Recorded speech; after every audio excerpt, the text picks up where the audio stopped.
Olá, queridos, a paz do Senhor seja com todos. Sejam bem-vindos a mais um vídeo aqui do canal. Se você ainda não for inscrito, peço que você faça aí a sua inscrição. É só clicar no botão inscrever-se e você já estará inscrito. Não custa nada, é de graça e você vai estar me ajudando a crescer esse canal. Você pode também estar deixando seu like, seu comentário e compartilhar esse vídeo com outras pessoas através das suas redes sociais. Peço também que você assista esse vídeo até o final, que eu creio que você vai ser muito edificado com essa palavra.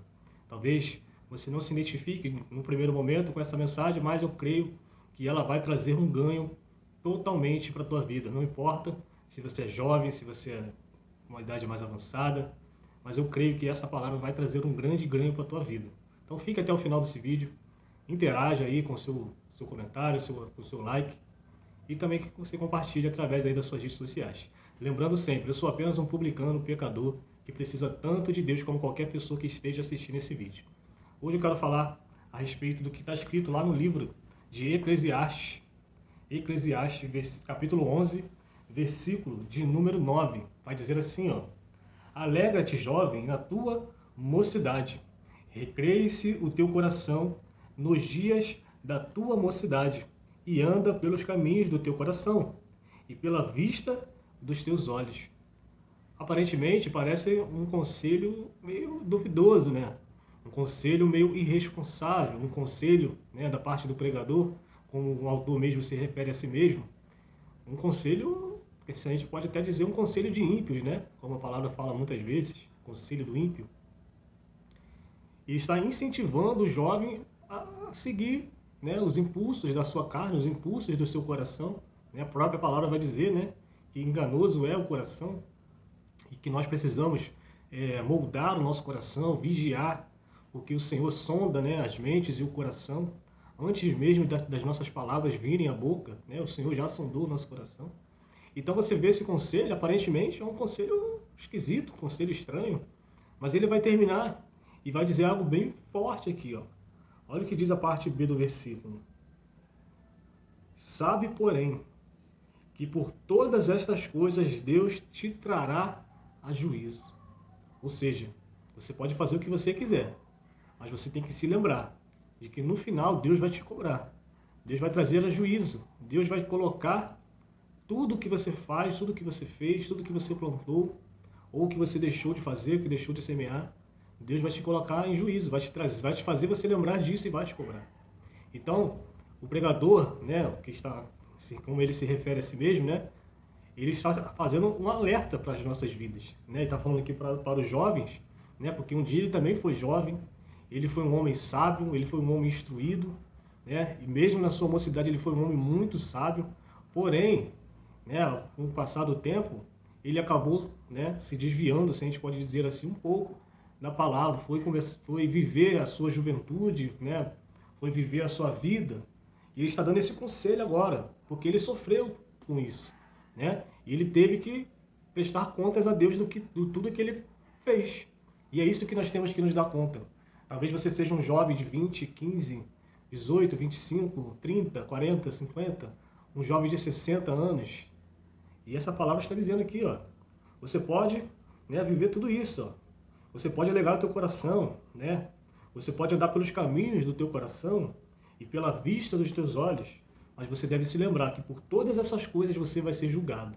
Por todas essas coisas Deus te fará uma cobrança, né?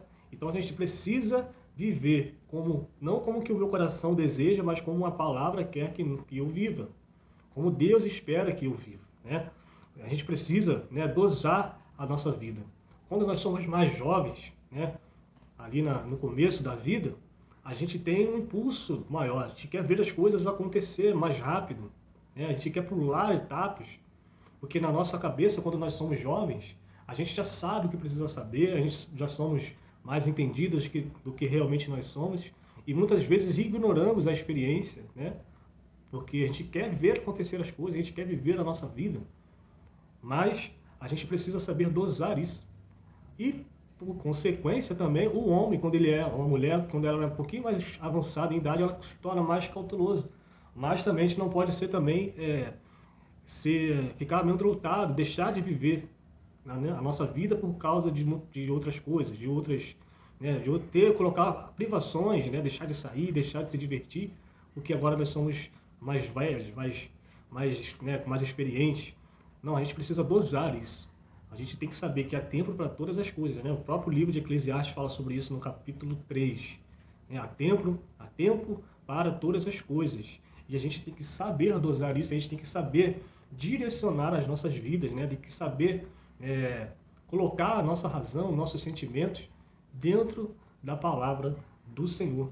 Então, não importa se você é um jovem, não importa se você já é um adulto, um jovem ancião, você precisa, né, entender que você não vai ser tomado por inocente diante de Deus. Ele está falando aqui, ó, sabe, porém, que por todas estas coisas Deus te trará a juízo. Tudo que nós fazemos, tudo que nós plantamos nessa vida, nós vamos dar conta para o Senhor. Olha o que diz agora no capítulo 12, versículo 1 de Eclesiastes, ó. Ele vai te dizer aqui, ó, lembra-te do teu Criador nos tempos, né, nos dias da tua mocidade, antes que venha os dias maus e chegue os anos dos quais venhas a dizer, não tenho contentamento neles. Ou seja, você precisa aproveitar a sua vida sim, você precisa aproveitar, né, se você quer um jovem, a sua mocidade, porém você tem que ter juízo, você tem que ter entendimento, né? Você também não pode viver levianamente, para que também quando você chegue numa idade maior, mais avançada, você também seja uma pessoa frustrada, porque você não viveu nada, você não conheceu nada, você não experimentou nada, você não colocou os planos de uma faculdade, de um curso que você sempre sonhou a vida inteira e por algum motivo você deixou de vivenciar isso. Você não buscou ter um relacionamento sólido, você não buscou ter uma vida estabilizada, uma vida financeira estabilizada, uma vida profissional realizada. Você precisa sim dosar a sua vida, dosar os seus sentimentos, mas você também precisa, né, se arriscar, né, se aventurar, claro que com responsabilidade, com o objetivo futuro, né, não só para você gastar a sua vida nos prazeres. Né, temos tempos para todas essas coisas. Né, e temos que ter consciência que tudo isso Deus nos trará a juízo. Né, então a gente precisa, né, viver a nossa vida, porém a gente tem que procurar, né, por alegrias que não sejam alegrias passageiras. É isso que o pregador de Eclesiastes está falando. A gente precisa procurar por alegrias, por momentos de alegria que não vai passar quando o efeito de um entorpecente acabar, quando o efeito da bebida acabar. A gente precisa viver as nossas vidas, ter esses momentos de alegria que vão perdurar, né? Que não é condicionante ao seu estado, né? Ali, seu estado, de caso de você se embriagar, você está ali embriagado para se divertir, você está sob o efeito de um entorpecente para se divertir, né? Exceto que você, por exemplo, é uma pessoa que faz tratamento e você precisa de um medicamento, né? Nenhum medicamento vai ser para a tua vida toda nesse sentido. Ele precisa ter um começo, um meio e um fim, né? Até para esses tratamentos com depressão, ansiedade, né? Você tem esse momento, mas você não pode se tornar também dependente. Você tem que ser uma pessoa livre, tem que ser uma pessoa constante, você precisa ser uma pessoa equilibrada. Mesmo que você precise passar por um momento de tratamento emocional, que não tem problema nenhum fazer isso, você também precisa colocar em mente que aquilo ali não pode se tornar uma muleta na sua vida eterna. Você tem que passar por esse processo e pensar lá na frente que você vai se tornar, né, uma pessoa melhor, uma pessoa saudável. E por isso você precisa, né, ter a inteligência, a noção de que você não pode viver também as alegrias passageiras, né, procurar por essas alegrias passageiras, mas também você não pode ficar nesse estado de tristeza constante. Se você está passando por essa situação, busque, né, conhecimento, busque ajuda, mas também não se permita viver continuamente nessa tristeza. Eu creio que também Deus pode te ajudar nisso. Eu creio que a palavra pode te ajudar nisso. Eu creio que o Espírito Santo pode te ajudar nisso. Lembrando sempre, você também precisa de ajuda profissional se você for essa pessoa. Tá? Não tem problema nenhum. Mas para continuar aqui, ó, volta para Eclesiastes 11, agora no versículo 10. Ele vai dizer assim, ó, afasta, pois, a ira do teu coração, remove da tua carne o mal, porque a adolescência e a juventude são vaidade. Mas o que tem a ver vaidade? Né? Vaidade ela tem vários sentidos, mas na palavra de Deus ela vai falar sobre ter uma aparência boa, uma aparência ok, mas por dentro estar vazia. E ela também faz alusão ao ídolo, né? A idolatria. O que é o ídolo? O ídolo é aquela imagem, né? Que tem uma forma, mas por dentro ela é oca, né? E por que Deus abomina a vaidade nesse sentido da idolatria também? Porque antigamente se faziam esses pequenos ídolos, que até hoje se fazem imagens, se fazem semelhantes, né, de pessoas que viveram, de animais, de qualquer religião tem isso, todas as religiões têm isso, só que de uma maneira que por dentro é oca. E então, desde já nos tempos bíblicos, o que se fazia? Se vendia as estátuas, as imagens, os ídolos, e por dentro ela ficava oca. E o costume era que se colocasse ali algo, né, macabro, algo espiritualmente maligno, para que quando a pessoa se dobrasse aquele ídolo, ela estaria se dobrando ao espírito maligno. O espírito maligno ocupava esse lugar oco e ali ele recebia adoração, ele recebia preces, ele recebia oferendas, né? Se você viu aquela série que fala da Daniela Pérez, em um determinado momento vão falar lá, uma das pessoas que estavam a parte desse episódio, né, violento, ele vai dizer que o assassino lá, ele levava uma imagem, né, de um ídolo, que eu não lembro agora qual que era, e dentro dessa imagem tinha ali um espectro, né, um utensílio de cunho maligno. Então ele levava essa imagem para o set de filmagem para que aquela entidade a qual ele servia, que estava disfarçada, né, desse ídolo, que eu agora não lembro qual que era, mas dentro desse ídolo, né, na parte oca, tinha algo maligno ali. E ele se apresentava, né, para aquela entidade maligna, né? Então esse era o costume que até hoje se repete. Por isso que Deus abomina, né, você fazer imagem de escultura, como diz lá em Êxodo, né, capítulo 20, Êxodo 18, 20, vai falar sobre isso. Mas isso não é o que eu quero falar. O que é a vaidade? A vaidade é isso, é você aparentemente apresentar alguma coisa, mas por dentro está destruído, por dentro está vazio. E se você está vazio, como disse o próprio Senhor Jesus, né, quando o demônio ele sai do corpo do homem, do corpo da mulher, ele anda por desertos, ele anda por lugares áridos e ele se lembra, vou voltar para minha casa. E voltando, ele vê que a casa está vazia, está abandonada, ele vem, mas ele não vem só ali, ele leva mais 7 espíritos piores do que ele. E o estado daquela pessoa vai ser 7 vezes pior, né? É isso que o Senhor está falando conosco, para que nós não sejamos somente aparência, não sejamos somente, né, ligados à vaidade, ao exterior, mas ao interior. Deus está falando conosco para a gente cuidar do nosso interior, né? Cuidar do nosso coração, cuidar da nossa mente, para que o nosso exterior, que se corrompe, não venha corromper também o interior, o nosso espírito, a nossa alma. Amém? Então, para a gente encerrar, olha o que diz aí em 1 Coríntios, no capítulo de número 13, versículo de número 11.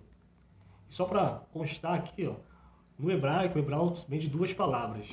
Uma é Abel e a outra é Shav, que significa vazio, que significa oco. Né? Só para título de informação. 1 Coríntios capítulo 13, versículo 11. Quando eu era menino, falava como menino, sentia como menino, discorria como menino. Mas logo que cheguei a ser homem, acabei com as coisas de menino. Ou seja, quando eu sou menino, eu vivo como menino, né? Eu vivo a minha vida como menino, mas eu preciso ter juízo. Mas quando eu chego a ser homem, eu também vou cuidar da minha vida agora sendo um homem. A minha responsabilidade aumenta. Mas não quer dizer que quando eu era menino, né, eu não tinha responsabilidade, né? E aí ele conclui dizendo, agora vemos por espelho, em enigma, mas então veremos face a face. Agora conheço em parte, mas também conhecerei, como também sou conhecido. Agora, pois, permanece que a fé, a esperança e o amor. Estas 3 coisas, mas maior delas é o amor. Ou seja, são coisas interiores. Que quando eu tenho isso dentro de mim, a fé, a esperança e o amor, e então eu posso manifestar, eu posso exteriorizar aquilo que eu carrego. Porque eu não sou vazio, eu não estou sob a influência de espíritos malignos, eu não estou possuído. Eu estou com a minha fé em dia, o meu coração em dia, então eu posso passar para outras pessoas. Então, se você é jovem, se você é homem, se você é um ancião, uma anciã, se você é uma mulher no meio da idade, na flor da idade, cuida do seu coração, cuida do teu espírito, da tua alma, mais do que você cuida até do teu corpo. Não que você não deva cuidar, mas cuida ainda mais. Zela pelo teu interior, zela pela tua alma, pelo teu espírito. Não se envolva com qualquer pessoa, principalmente aquelas que vão querer valorizar, supervalorizar o teu exterior, mas não valoriza o teu interior. Então, aquilo que você carrega precisa estar primeiramente na tua vida como uma prioridade. Porque se você tiver isso como prioridade, você não vai trocar, né, os seus valores por prazeres momentâneos, por relacionamentos vazios, por relacionamentos tóxicos. A pessoa que é resolvida, né, dentro de si, com o seu Senhor, com a palavra de Deus, ela não vai se deixar levar por qualquer galanteio, ela não vai se deixar levar por qualquer promessa, porque ela não vai trocar aquilo que para ela tem um valor enorme, que é a presença, que é o Espírito Santo de Deus. Então, que Deus abençoe a sua vida. Até o próximo vídeo. Curta, compartilha, comente aí nesse vídeo. E Deus abençoe a sua vida. Até o próximo vídeo e viva o Senhor Jesus.